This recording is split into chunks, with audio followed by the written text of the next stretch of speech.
Hello beautiful people, welcome and welcome back to my channel. My name is Oluchiimoh. In today's video, I'm going to be showing you how to cover a cake as a beginner. So I have a red velvet cake here, 2 layers of red velvet cake and 1 chocolate cake.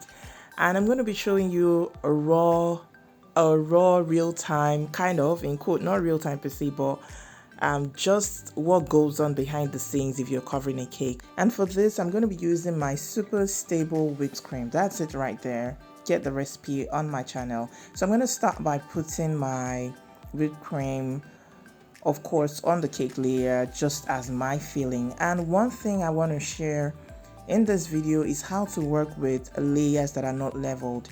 In the earlier days of my baking, I used to have, oops, sorry, that happens. So I told you I was going to be raw, so I really didn't do so much editing in this video, so expect to see some things. Okay, so that's what happens when you're actually decorating or working as a baker.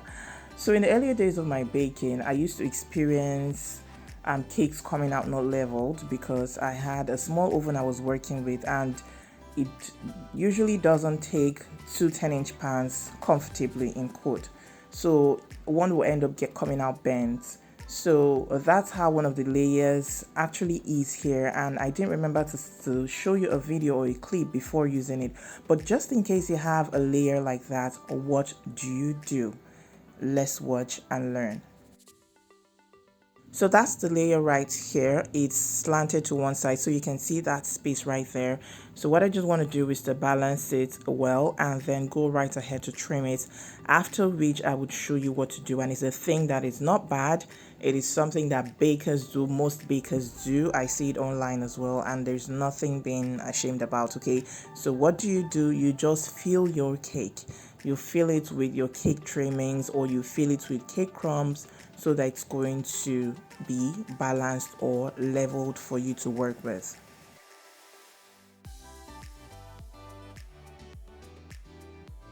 Now we're just going to go ahead to fill, put in some cake trimmings in between the layers. This is what you can do if you have a cake that is slanted, a cake that is bent to one side. If you do this, you're going to have it straight, you're going to have it leveled. So this is what it looks like.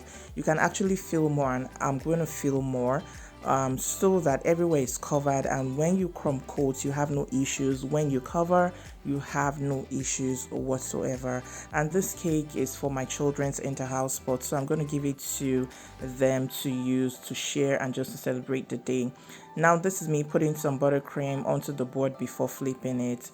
It was not still leveled after I flipped, so I'm just going to go right ahead to trim some off the top, keeping my knife in a position and just turning my cake board, turning my turntable just to get it leveled.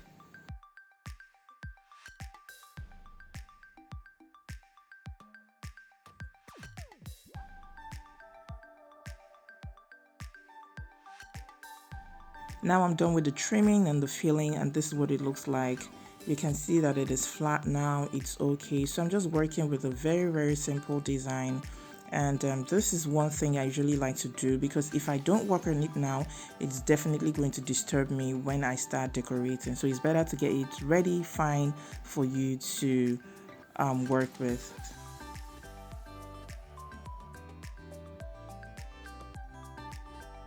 This stage is what we call the crumb coating. So if you're a beginner in baking, this is what we call crumb coating, and we do it to lock the crumbs in. Okay, so you do this to lock your crumbs in so that you don't have them picking out through your frosting or through your buttercream when you are ready to decorate. So this is me working with super stable whipped cream. I was in a hurry that morning because it was my anniversary, and I also had another cake to do for a client. So there was no time for me to start putting anything in the fridge or in the freezer. I needed to just decorate this cake and be done with it. So this is me, like I said, raw, minimally edited. So why I'm saying this is that I didn't have to put this cake in the fridge. But if you are working with it for the first time, please try and put it in the fridge. Especially if you did not prepare your whipped cream well, it's not stable enough, then please, by all means, chill it. All right. Next up is our scraping. So we're going to scrape so that everywhere is uniform and evenly coated. This is what we call the scraping or the smoothing using a bench scraper.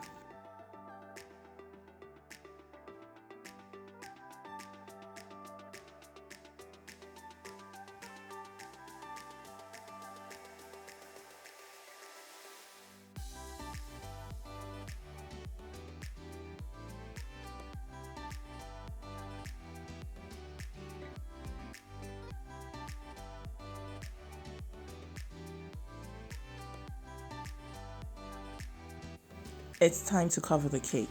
So I usually like to go in piping line by line without leaving any space, without having any breaks in between my buttercream or as I pipe. So the trick is to pipe continuously, so keep pressing your bag. Now this is not as easy as it looks for people, especially for beginners. I have taught people and I know that this process is not easy. You see wavy lines and then breaks in between, but like I said, the trick to getting this right is to keep piping. So just keep pressing your bag while you turn your turntable.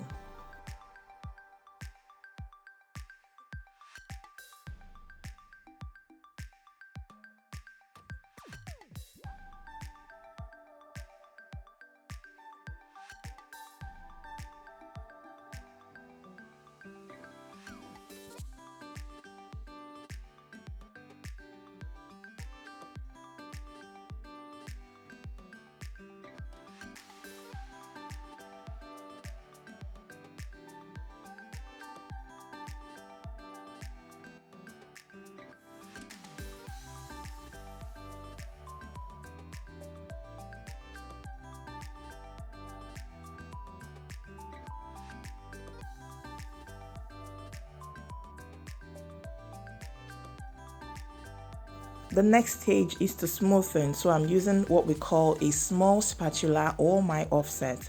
Just run it around the body of your cake to smoothen it out. Some people just go right ahead to use their bench scraper, and it's okay, it's fine. I do that sometimes. But because I'm taking you through the step-by-step process, I think I should let you know that this is important or it's something that you need to do. It would actually make the work easier for you. Alright, so just go right ahead to smoothing and then use a bench scraper.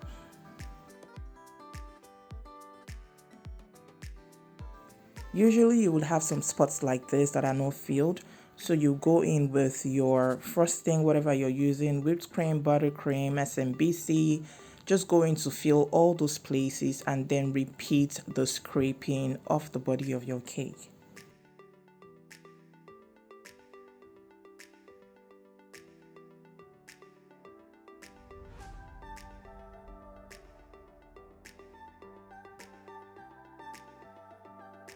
The technique I'm using here is called combing.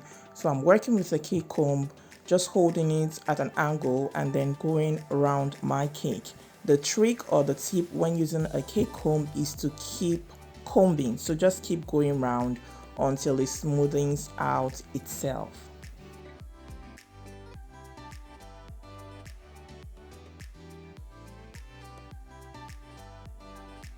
Remember I said this cake is for the kids, so I wanted to make it a sprinkle, happy, colorful looking cake. That's why I'm going with the sprinkles. So I'm just putting them on my cake. As a side tip, please, you can do this by placing an oven tray or a bigger pan underneath so that your sprinkles drop right inside there and you don't have them scattered all over the place.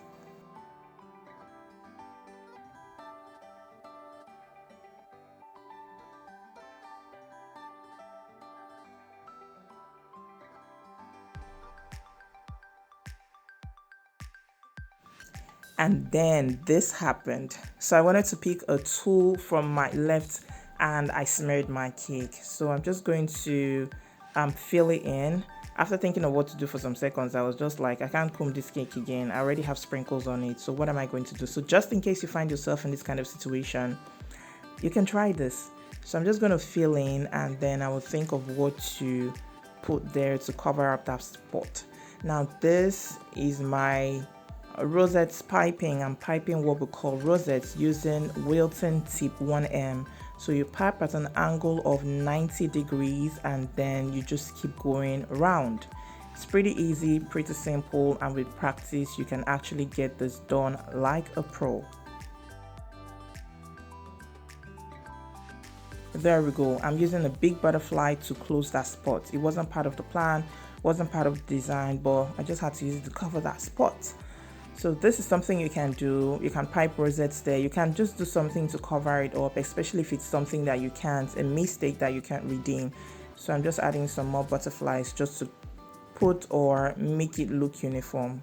that's what I did to cover that accident that happened. So after that, I decided to pipe my borders using a shell tip, and I was doing the regular piping. But a few seconds in, I was like, this doesn't look so beautiful. Let me do the reverse piping. And so I switched and started doing what you call the reverse shell piping. So this is reverse to the right, to the left, to the right, and to the left. You keep going like that until you're done.